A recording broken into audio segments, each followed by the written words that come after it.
दिल्ली दंगों में जितने उठ रहे हैं वही मुसलमान उठाए जा रहे हैं जिनके घरों से मौतें हुई थी। तो ये जितने भी अभी मुझे मालूम है, अभी मैं जैसे बोल रही हूँ, अभी आरएसएस के दल्ले पिल्ले टेस्टी बेबी आएंगे और मैं नीचे गालियां देंगे और मुझे पाकिस्तानी बताकर पाकिस्तानी आतंकवादी है, तू मुल्ली है, तू ये है, तुझे जेल में डाल दो, करेंगे, भौंकेंगे। बीजेपी सरकार किस कदर मतलब ढोंगी और किस कदर बेशरम, किस कदर ढीठ है। रामविलास पासवान ट्वीट करता है, ज्योति कुमारी तुम तो बहुत अच्छी साइकिलिंग कर लेती हो।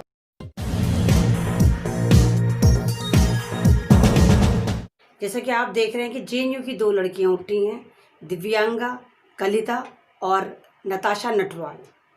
आपको पता भी होगा कि दिल्ली पुलिस ने और दिल्ली गवर्नमेंट में उन पे जुर्म क्या लगाया है। उन पे जुर्म लगाया है कि दिल्ली दंगों में वो शामिल थी, कातिल थी, अटेम्प्ट ऑफ मर्डर उन पे लगा है और दंगा भड़काना और मौसम माहौल को ख़राब करने का इन पे जो है वो आरोप लगा है। कितने शर्म की बात है। कभी जामिया को टारगेट करते हैं, कभी जेएनयू को टारगेट करते हैं। मतलब जो खुली खुली वीडियो इनको मिल रही हैं, कपिल शर्मा या रागनी तिवारी जो केजरीवाल की बहन है जिसने दंगा भड़का है, उस पे कोई कार्रवाई नहीं है। और कमाल की बात देखिए कि पहले इनको सुप्रीम कोर्ट से इन्होंने स्टे मांगा था इन दोनों की कस्टडी के लिए कि हम इन पे 3rd डिग्री इस्तेमाल करेंगे, तो सुप्रीम कोर्ट ने मना कर दिया था। फिर दोबारा चार्जशीट तैयार करी गई और इनके जो जुर्म है ना उनकी फहरिस्त और लंबी करी गई, फर्जी जुर्म की फहरिस्त। तो कौन सा वाला कानून है ये, कौन सा वाली ये दादागिरी चल रही है, कौन सा वाली अंधेर नगरी चल रही है कि पहले जब भारत माता की जय, भारत माता की जय ये करते हैं और लगता था कि शायद भारत में औरतों की बड़ी इज्जत दी जाती है, लड़कियों को बड़ी इज्जत दी जाती है। और इस वक्त का ये हालात है कि सबसे ज़्यादा मोदी सरकार या दिल्ली सरकार इस वक्त लड़कियों को और औरतों को टारगेट कर रही है। तो आप कौन सा वाला लड़कियां पढ़ाओ देश चलाओ वाला नारा दे रहे थे, तो इस तरह लड़कियां पढ़ेंगी कि जैसी पढ़ेंगी आप उनको उठाकर जेलों में डाल देंगे। सफूरा जरगा का देख लिए, सारी दुनिया में थू थू हुई लेकिन इन्होंने नहीं छोड़ा। ये भी ढीठ इतने ढीठ हुकूमत है, इन्होंने नहीं छोड़ा। तो मतलब जितना भी एनआरसी के लिए लड़कियां बैठी थी, क्योंकि सारा एनआरसी का जितनी बैठी थी सभी लेडीज़ ने करा था, तो ये चुन चुन कर उन लेडीज़ को, उन लड़कियों को उठा उठा के जेलों में ठूस रहे हैं जिन्होंने ये कहा था कि हाँ हम भारत के हैं, हम भारतवासी हैं, ये एनआरसी वापस होना चाहिए, हमें भारत में शामिल करना चाहिए कि हम जो हैं वो भारतीय हैं, मुसलमान भी, और जो इनके फेवर में नॉन मुस्लिम भी आई। तो अब उनको भी ये हुकूमत उठाकर जेलों में पटक रही है। और कमाल की बात देखिए, लाखों वीडियो वायरल हो रही हैं जिसमें नॉन मुस्लिम जो हैं या कपिल मिश्रा या रागिनी तिवारी या पुलिस वाले ही डायरेक्ट मुसलमानों को मार रहे हैं, गोलियां मार रहे हैं, मुसलमानों को जय श्री राम का नारा लगाकर उनको कत्ल कर रहे हैं। उन पे कोई कार्रवाई दिल्ली पुलिस ने नहीं करी, इन पे फ़ौरन कार्रवाई हो गई। आप जैसे देख रहे हैं अभी बिहार में आरजेडी के एक नेता को कत्ल करा गया, 3 लोगों को जान से मार दिया गया, जिसमें जो जेपी चौधरी हैं वो बहुत ज़्यादा गंभीर स्थिति में हैं।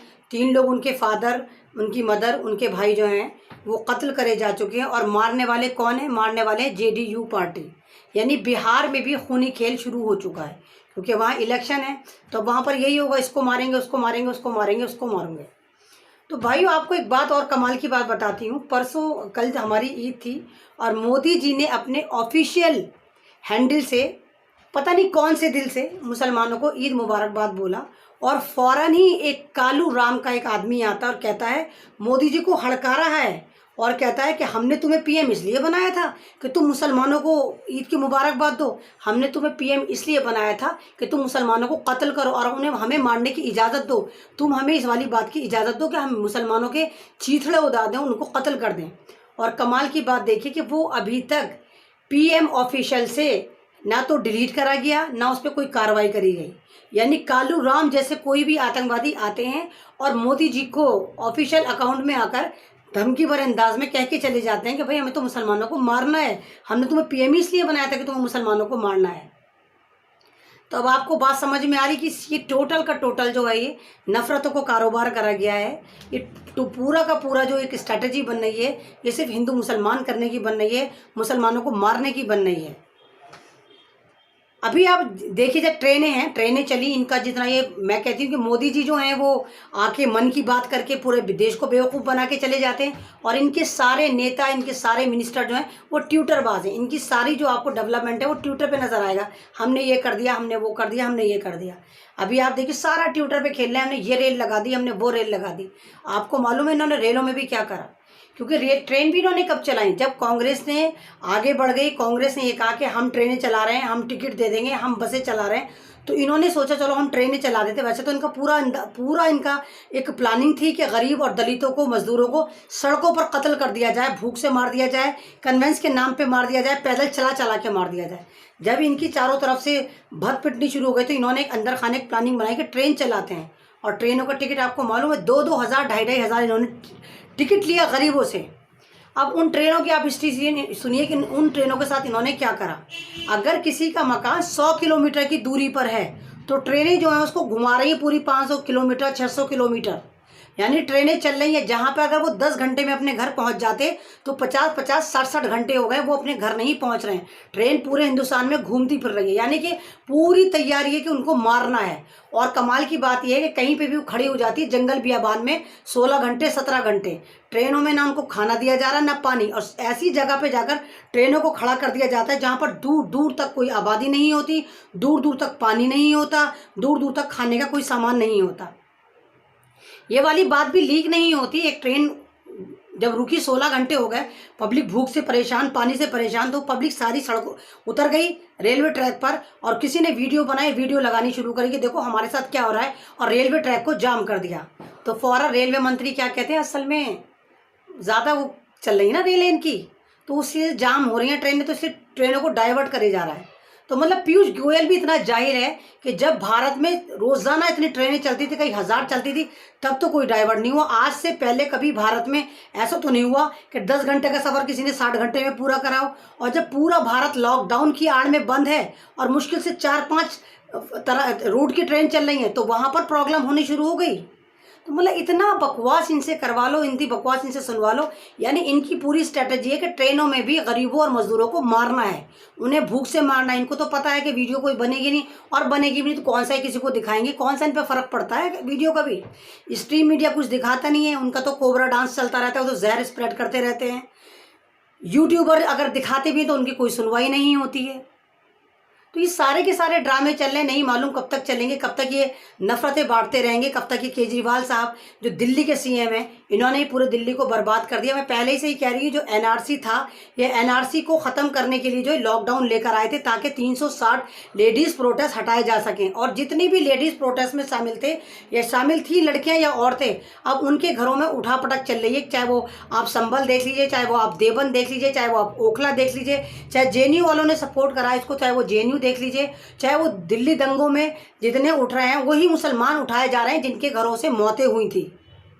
तो ये टोटल राजनीति चल रही है, नफरतों का कारोबार चल रहा है। तो ये जितने भी अभी मुझे मालूम है, अभी मैं जैसे बोल रही हूँ, अभी आरएसएस के दल्ले पिल्ले टेस्टी बेबी आएंगे और मैं नीचे गालियाँ देंगे। और कमाल की बात है, इतनी गंदी गंदी गालियाँ इनके दिमाग में कैसे आ जाती हैं। बहुत सारे दल्ले पिल्ले मुझे बोल रहे हैं इसको उठाकर ले जाओ, बहुत तमीज़ नहीं है कि बात किस तरह कर रहे हैं। इनकी पोस्ट से इनका पता चलता है, इनके कमेंट से, कि किस कदर खबीस हैं, किस कदर ये कुत्ते हैं। इनके घरों में माँ बहनें नहीं हैं, और माँ बहनें तो अपनी माँ बहनों को भी माँ बहनें नहीं समझते। तो इनसे तो औरतों की इज्जत होती नहीं। भारत माता की जय कहते हैं, अपने घर की औरतों की कभी इज्जत करी है? कभी भारत की इज्जत करी, कभी भारत माता की इज्जत करी? कौन सी इज्जत की बात करते हो तुम? उसी भारत माता की लड़कियों को तुम लूटते फिरते हो। और अभी कमाल की बात देखिए, आपने सेंगर का नाम सुना होगा, सेंगर, सुप्रीम कोर्ट ने उसको आज़ाद कर दिया है। वही सेंगर, उन्नाव वाला, आपको हाल याद होगा। कम से कम उस सेंगर ने एक फैमिली के 15-20 लोगों को मारा था, एक ही ख़ानदान के। उस लड़की को मरवा दिया, उसके बाप को पुलिस कस्टडी में मार दिया, उसके चचा को मार दिया, उसकी फुप्पियों को, उसकी खालाओं को, इवन उसके वकील को भी ट्रक से मरवा दिया था सेंगर ने। कुछ महीने जेल में रहा, उसके बाद वो बड़ा बाइज्जत तरीके से बरी हो गया। यानी बीजेपी सरकार कह रही है हमारे साथ हम कुछ भी करें, हमारे पे कोई कार्रवाई नहीं होगी। हाँ, अगर तुम प्रोटेस्ट भी करोगे पीसफुली, हम तुम्हें पकड़ के जेल में डाल देंगे।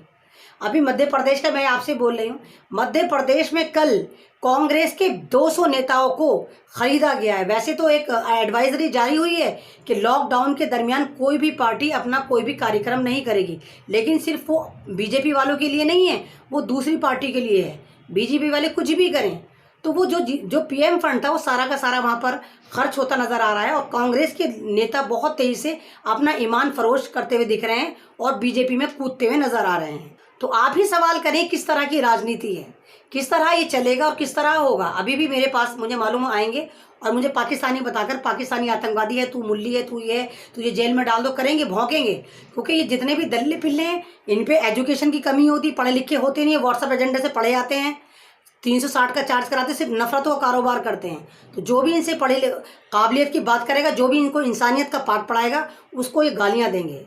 तो मैं यही कहूँगी किस तरह चलेगा ये, कब तक ये लॉकडाउन में आप जुल्म करते रहेंगे, कब तक ये सड़कों पर दलित और मजदूर मरता रहेगा।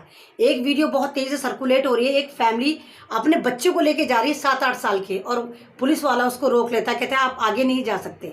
तो उसका बच्चे का बाप कहता है भाई मेरा गांव से 50 किलोमीटर रह गया, मैं 300-400 किलोमीटर चलकर आ गया। तो पुलिस वाला कहता है नहीं तुम तब भी नहीं जा सकते। तो वो आदमी कहता है क्यों नहीं जा सकते। तो वो कहता है तुम्हारे बच्चे के मुंह पे मास्क नहीं है। उसकी बीवी कहती है मेरा बच्चा मर चुका और लाशों के मास्क नहीं लगते। ये हाल हो गया है कि मजदूर अपने बच्चों की, अपने रिश्तेदारों की लाशें खुद भी चल रहे हैं, ढोए फिर रहे हैं। एक वीडियो वायरल हो रही है, एक बैल बेच के वो लोग उन्होंने अपना बैलगाड़ी बना के लेके जा रहे हैं और एक बैल की जगह उस पर उनका बेटा जो है वो बैल का काम कर रहा है और अपने माँ बाप को ढोके पता नहीं कहाँ लेके जा रहा है, अपने घर लेके जा रहा है।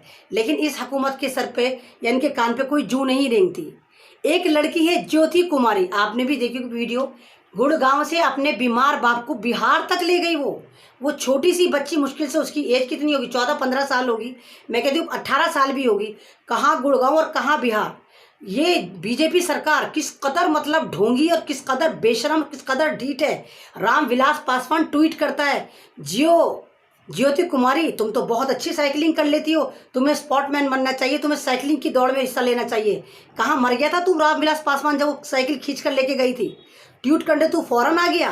तुझे शर्म नहीं आई? तुम अब भी जो इसमें भी राजनीति कर रहे हो, यानी तुम डूब मरने का मकाम है तुम्हारे लिए कि एक छोटी सी लड़की साइकिल खींचकर बिहार तक ले गई, तुमने उसको कुछ नहीं दिया, ना उसको घर उसके बाप को पहुंचाया ना उसको पहुंचाया, और अब भी तुम कह रहे हो कि तुम बहुत अच्छी साइकिलिंग कर सकती हो, उसको गेम में लेना चाहिए, साइकिलिंग दौड़ में लेना चाहिए। तो ये ढीठों की सरकार है, ये बेशर्मों की सरकार है, ये नरभक्षी सरकार है, इस पर कोई फर्क नहीं पड़ेगा।